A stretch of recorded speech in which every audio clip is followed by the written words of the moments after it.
Mm, let's see. We have to do. Uh,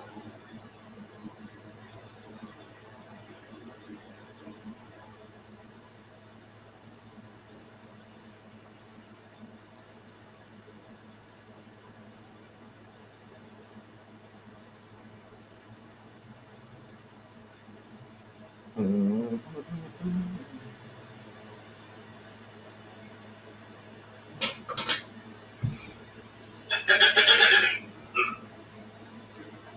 let's see. We have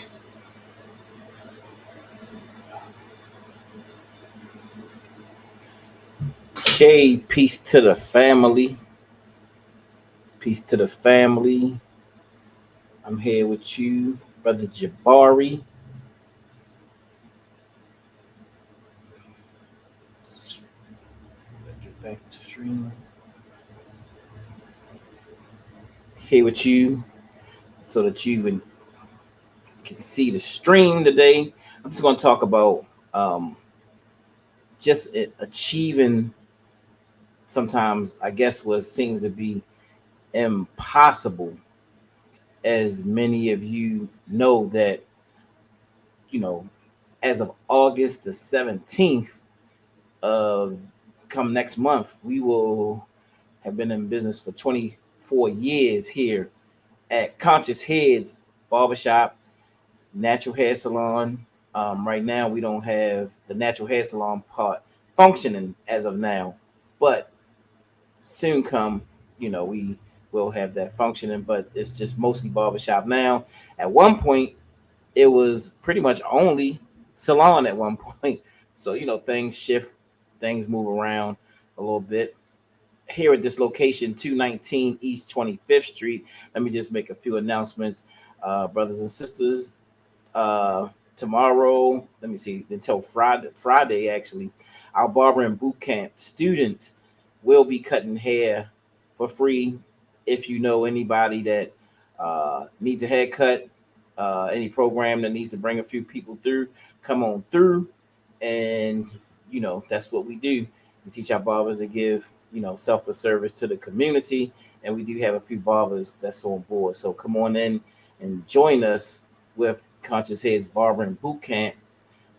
Come join us if you want to get services, just regular services for regular grooming services. We do have those available. We do have barbers on site.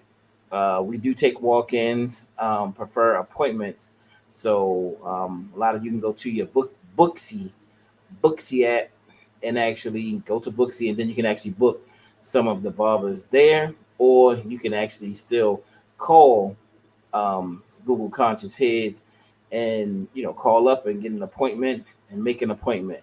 So you can come on up. We do have a staff here,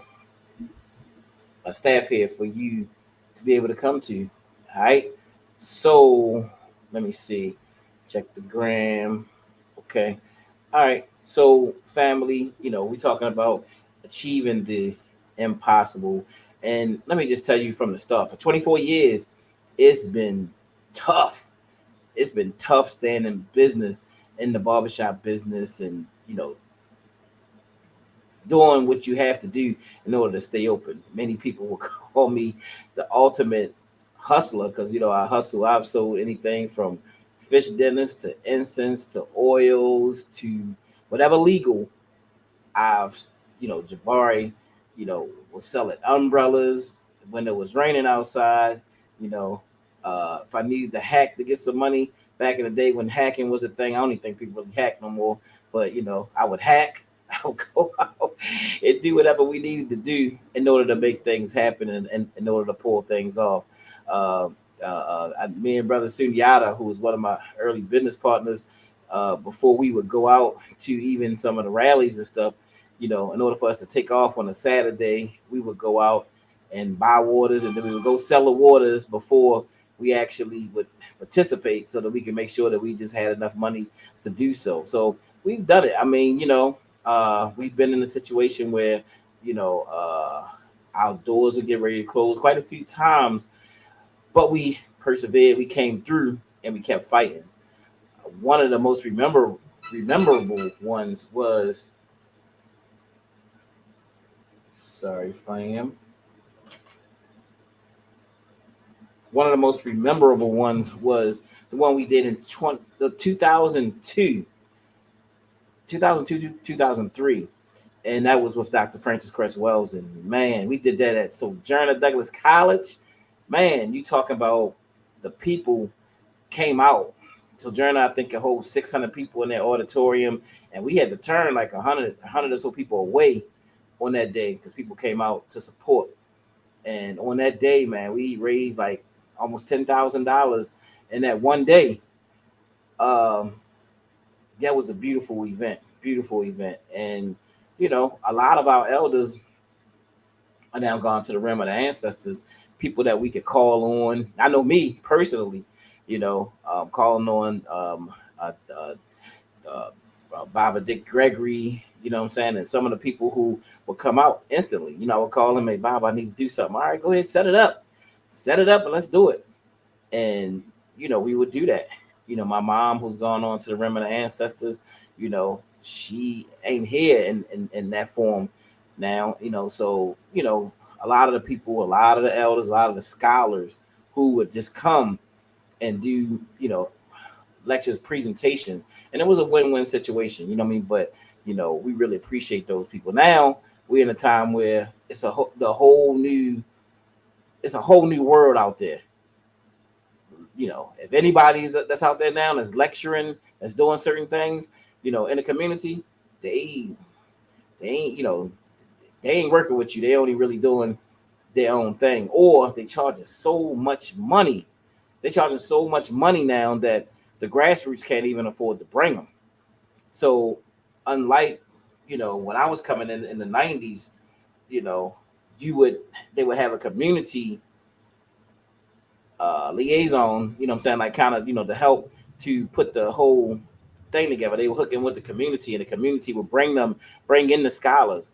But at this point, the community is not, the community is really basically cut out of, the middle. So when lecturers come now, the younger lecturers, they'll bring themselves, because a lot of times the lecturers before, they wanted to come in and they wanted to be able to provide an opportunity for the community to be able to make some finances or have a fundraiser and make some money off of the event. And so that's what it was. And nowadays it's just like kind of, hey, look, I'm coming in. It's my money. I don't want no in between, no cut, no cuts in between. It's just me. It's all about me. So that's really what we're dealing with today. So we found ourselves, honestly, I would say, let me just tell you the story. This is the fast version because we're gonna be talking about this for the next month. I bought this building. I think it was 2002. I think 2002 to 2003. If I'm quoting the dates correctly, and sold it in 2006. And when I did sell it, I was getting ready to go into foreclosure at the time, and the brother who I reached out to, I sold it to him, a good brother, a good like uncle of mine, and he actually saved us from going into foreclosure. And I sold him the building. He did it to hold it down for Conscious Heads at the time. And what happened, we were trying to rebuild so we could buy the building back, but things just went back the other way. Eventually he would try to sell a building. So we lasted another 7 years. In 2014 he would try to sell a building. So we had to move out of 219 East 25th Street. We moved out of this building, totally everything, gutted everything, nothing else in Conscious Heads. In 2014, I may be off a year. So once we gutted the building out, I had to go to a whole nother salon. I went around to Reflection Eternal, pick up the Brother Ndwele and Brother Sundiata. they had been working here at Conscious Heads before they actually went out and did their own thing. But I went there to work there, and for stayed there for about 3 years. I think it was 3 years, and and long story short, you know the brother didn't sell a building. The building was still available, and a couple things happened, and I was able to come back to Conscious Heads and rebuild Conscious Heads. It was a beautiful process, because like I said, at that point I had lost a lot, and my mom had actually moved from her house from her home that we had on 33rd Street back to our original house that my grandparents bought, and she moved there really honestly to like to help out, to help with the whole process. So at that time, to be honest with you, mom would say, hey, look, you go ahead and build up Conscious Heads and don't worry about the bills here. So because I had that, I didn't have to worry about the bills. I was able to rebuild Conscious Heads. We were at that time able to build Conscious Heads Barber and Boot Camp, to add that on to classes where we started to teach people the trade of barbering. And that was something that was great because that really helped to add to the business, to the finances of the business, and really did well. So that's what I always wanted to do. I became a master barber in 2020. I think the year 2001, I became a master barber. So all I wanted to do was just give back to the community and create other barbers in the community. So yeah, so pretty much, we picked it up. That's what we've been doing. I would say last year, I'm skipping a lot, but y'all gonna hear this whole thing because a lot of stuff, a lot of history in this. But last year, 2023, December, after 17 years or so, I was able to buy my building back at 219 East 25th Street. And that was beautiful to me. It felt really good. Me and mom always talked about getting the building back, and I got myself in position to do so. Great. What I'm saying? It was beautiful. Man, we were moving, pumping, things rolling. And then come the turn of the year, January up, and a few things happened. A few people left, a few business moves that didn't work out, a couple other things that didn't work out. And, before long, I'm telling you, like a snap of a finger, what I'm saying, where everything was good just a year ago, before that, good credit, everything. And next thing you know, it's like, oh man, like I'm behind. Like, and then you realize, like, I mean, it's just like a snap of a finger, you're behind. So now you're behind. And then on top of that, the roof, and this is an old building now. Like they said, this building, like the early 1900s, what I'm saying, with this building that we actually in. So it has a lot of little things. I mean, I love this building. This building has been here, we've been here for 24 years. But man, all of a sudden it wants to start, the roof wants to start leaking. Okay. All right. So, have somebody go up there and check, and like, hey, look, it look like you got some trouble up here. And then we of course called the insurance company, and y'all know where I'm going at with this. Called the insurance company, and the insurance company was like, we ain't paying for nothing. Not the inside, not the outside, none of that. We ain't paying for. So that's what that's what we was faced with. I honestly sat here last week and I was like, man, I really thought, like, man, maybe this ran its course, and I don't really feel like fighting for this, no more. And I sat here and I went home. I went to sleep. I woke up the next day, but I was ready to fight though. The next day, I mean, the ancestors, the creator talked to me like, get up and fight for your building. So, like I said, I didn't have the credit that I had the year before, and a lot of other things were, behind. So, just letting y'all know, where we are with Conscious Heads. And, so we got to the point where it's just like, all right, we need to do a GoFundMe and see if we can go to the people. Now, fam, I had, 29 years I've been in this, doing this work in the movement. And people tell me, what I'm saying, they think that I got some kind of following. I mean, people know that I've done things in the community, a lot of different things in the community. And but I don't have that snap my finger and I throw something out there and then everybody gonna go to those GoFundMes.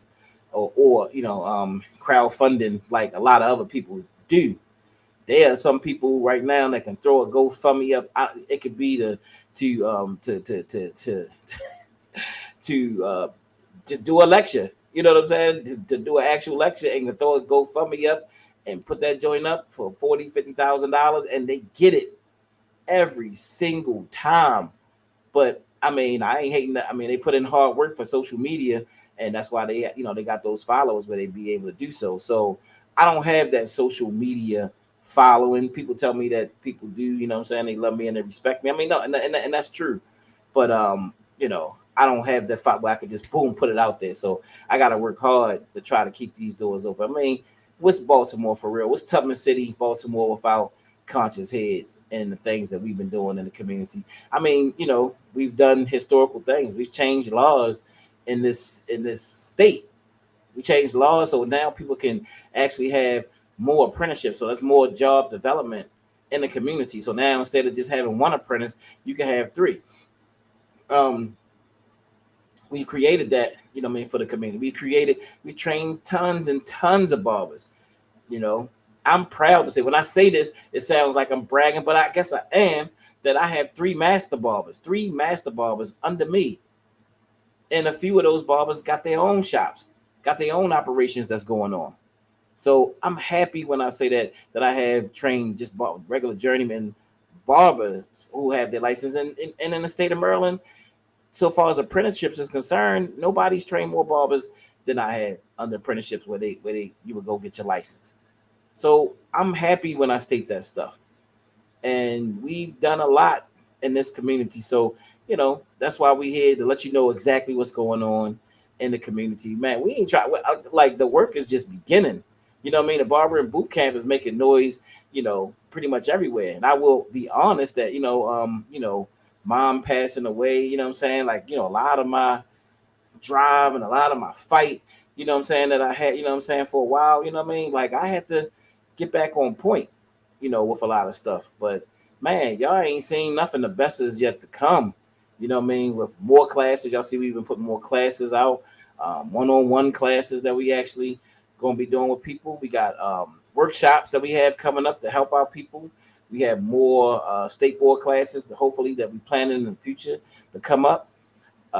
Man, I mean, you name it, you know what I mean? Like how to, workshops with scissor, how to use your shears, workshops with, how to do the units, do the head units that a lot of people talking about. So we got a lot of stuff to do and even expand to. So we ain't trying to go nowhere. So we just saying, fam, hey, if you do love the work, like I said, I don't have that hardcore, social media presence that some people think that or presence in general that people think I have, but maybe, maybe I do. I don't, I mean, but let's see, if we can pull this off, fam, wait a minute, hold on 1 second. Let me put this link. So the link is in we have a link that's up right now, the GoFundMe link. You can go, it's in the chat actually. Let's see.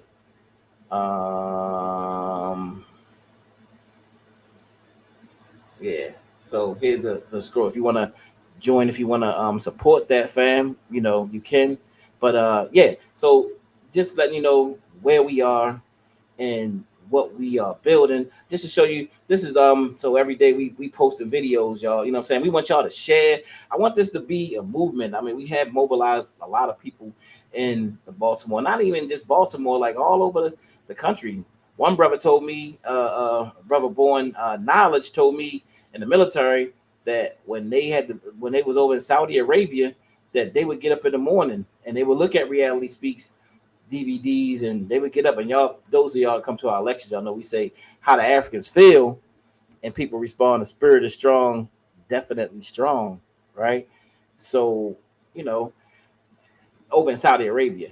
So, of course, we had one of the longest lecture series throughout this country, 29 years and counting.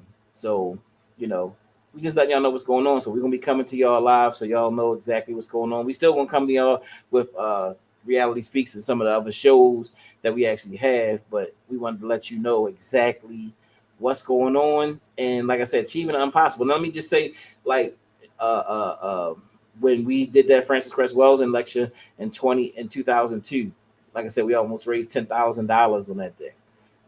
We would do many different lectures with Baba Dick Gregory, where he would actually save the day and get us back in the game. Man, it was beautiful, beautiful times, and then just many other lectures. I mean, we did with many of the other scholars. You know what I mean, brother Ashra Kwesi. Uh, uh, you know, we would do with Dale Jones. Do you know that one time, fam, in Baltimore and Tubman City, that for years we would do lectures and we had 100 people that we knew that we would have every single time. No social media. All we had was mailing envelopes that we would mail to about 500 people, and we would mail those envelopes out, and we knew that we would get 100 people every time we did a lecture. Oh, it ain't happening like that no more, because a lot of people don't like to come out. They like to be there on social media now. So we just saying, fam, that you know, if you could spread the word, let's build this movement. Let me just share with you. Let me see. This is one of the brothers that work here. Now, this is brother Tavon right here, right? And brother Tavon, let me just tell you what the story is. Brother Tavon is one of my apprentice barbers. Now, when he came out of boot camp, he still didn't have a lot of skills. A lot of people were way more skillful than he was. I actually took him on just because of his spirit. He did his work in class. He loved it. He loved the class. He was just getting ready to graduate from Poly. And I was just asking people, so what are you going to do? What you plan on doing? He said, I kind of want to see what this is going to do. Like, really and honestly. So it wasn't a great economic choice for me to bring Tavon on so far as economically, but it wasn't just about the finances and about the money. So I brought brother Tavon in, even knowing that his skills, that he had he had some ways to go. And guess what? He's actually starting to get there now. To be honest, like, he's getting it. He's getting there, and I'm proud of the young brother. I mean, his fading is starting to come around, and really appreciate the young brother. So just ask him today about conscious heads, and this is just something fast that we just gonna share with you right quick, fam. Let's see. Only Tavon. Tavon, what's your dealings with the barber and boot camp? How long you been with the boot camp? It's actually been a year, some months right now. Started when I was 17, about to be 18, and now I'm 19 now, so it's been like a year. Okay, okay. All right. And you're currently under apprenticeship, right? Yeah. All right. How long you been doing that? I think we started in like fall, I think around September, around that time. Yeah. Has it been easy, Tavon? No, it's not. It hasn't been easy, but I'm still here. I never complained, never gave up. So It I'm still is here. true. What's the importance of keeping these doors open? Well, just outside of the people that work here, barbershop has a like community. It's been in the community for a very long time. A lot of lecturers came from people that come in and out of this barbershop to uplift the black community and just the young people that work here. This is an outlet for us, kind of basically our job. So if the doors were closed, they'll basically be shutting us out too. We have to find a whole different path, or just open a barbershop and just probably just working for the same. So All right. Yeah, that was young Tavon there. And let me show you something else right quick. Mm,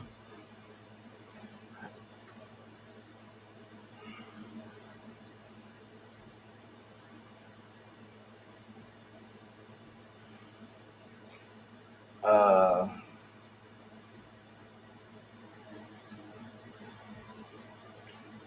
yeah, so let me show you how this is my daughter here. This is when she was actually 14 years old. We've been training her for a long time. But our youngest child, we'll show you videos. Our youngest students has been 10 years old, 10 years of age, and some of them come in and do really well. We'll show you young Cam starting at 10 years old. But this is my daughter. She's been doing it for a long time, and trying to get her up in the camp. Right.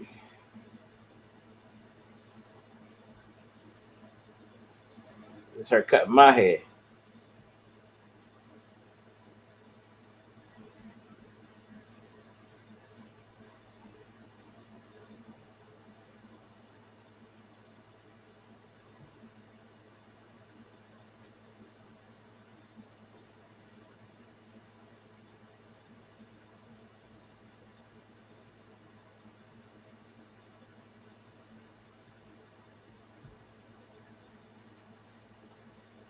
Don't know why the sound is not coming out. But you see, it's her. Now, we post videos like this. I don't know why the sound is not on there.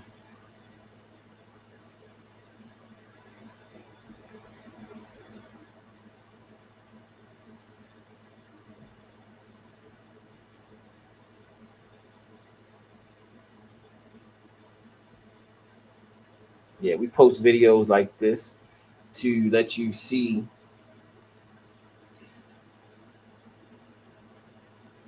my daughter Kamaria cutting hair. Now the thing is that many of the videos that I used to put up used to inspire people. One of our top barbers here at Conscious Hair's brother Ricardo was inspired by Kamaria's uh, barbering skills, and he was like, "Man, shoot, I'm inspired. She can do it. Maybe I give it a shot. Maybe I'll try to do it." So that's how he came here from seeing one of her videos and all. But we got tons of videos. We've been out in them streets. We want to further this operation by being able to bring in more and more apprentice barbers. We want to take these young barbers as they starting to train, go out to the street, pull up anyway. We've been trying to. Part of it is we want to raise money. To get a van, and if we can get a van, we'd be able to pull out our tents, put out our tables, put out our generator, and just go to work. Go to work with our people, you know what I mean, and go under the bridge, go wherever our people are, and set up and be able to set up anywhere. And that's what the boot camp is, Barber and Boot Camp Army. We can go pull up and be able to offer services to our people. It's a win-win situation. My barber students get to train, and people who haven't had grooming services sometime in a long time get grooming services with me and other staff members there to watch over to make sure that it's done correctly and it's done right. So family, like I said, we come to you, and just saying, hey, look, we've been an asset in this community, and we have hit some times right now, what I mean, happens in business. And we feel like this is a route to actually take. So if you feeling it, share it. What I'm saying, let's make this a movement. What I mean, let's go above and beyond our goals. What I'm saying, for those who want to support the GoFundMe link, and you don't want to go to, but please do go to the link. The link is in the comments right now. But if you just want to donate Cash App, or you want to donate Zelle, the link is going across the screen. So I'm very hopeful because, like I said, 29 years. This is what I do. What I'm saying, we make great comebacks. Like I said, it's not easy because, like I said, I don't have that drop of a dime, audience built up. Like, hey, look, boom, go do it right here and there. You know, um, but we got to work hard. Y'all spread the word. Hey, look, what I'm saying, drop a video here and there. Like, hey, look, support Jabari, or, write some words, of encouragement, encourage others, because we here to do this work. And we've been doing this work for a long time.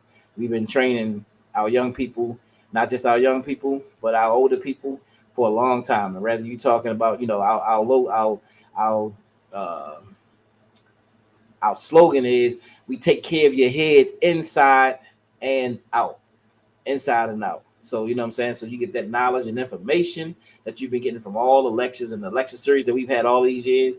And you get to leave out feeling good about yourself, feeling proud, feeling good about yourself. So family, I hope y'all, share the video. I hope y'all share, what it is we trying to do. Share the GoFundMe link, you know what I'm saying? Let's wake up in the morning and, you know, the faster you do put those donations in, the more other people want to give, So those who have it, got the links, We ask that you know, you know, that you hurry up and, and hurry up and wait now.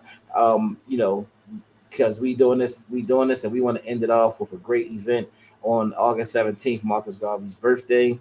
And, to pull off something that will be very, very uh, uh, what's the word I'm looking for?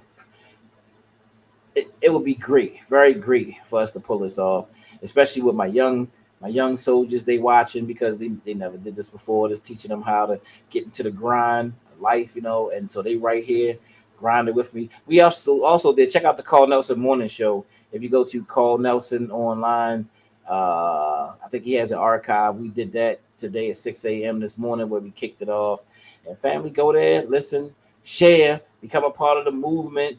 This movement is to keep our young people building. Y'all know we gonna build as long as we got the finances and fund. Man, if I had the funds that a lot of these people have raised out here, like man, we would be it'd be shops all over the place, shops, and believe me, it's still gonna be that. It's still gonna be that. All right, so let's do this, family. I thank you for listening. Please like our Facebook, our YouTube page, please, and y'all spread the word. It's a movement going on for my Instagram family. We do have uh, uh, classes that's coming up that we'll continue to post, and we'll get back to those people that we haven't gotten to. You can still inbox me and say, "Hey, I haven't heard from you." You know what I mean? And just get with us. And we have a lot of classes coming up, a lot of things going on. Let's go forward. Let's achieve the impossible. I ain't even told y'all none of the stories yet, so this is just the beginning of what it is that we about to do and what we're about to start doing. So hopefully, man, I can motivate you and you be motivated, and know that when you invest here or when you do your donation, you'll when you give up your finances, that it's going to a great cause. And I think many of y'all know that. Y'all know that. So that's what it is. Y'all have a wonderful night. I'll see y'all tomorrow. And man, one love. Love y'all. Harambe, let us all pull together. And peace.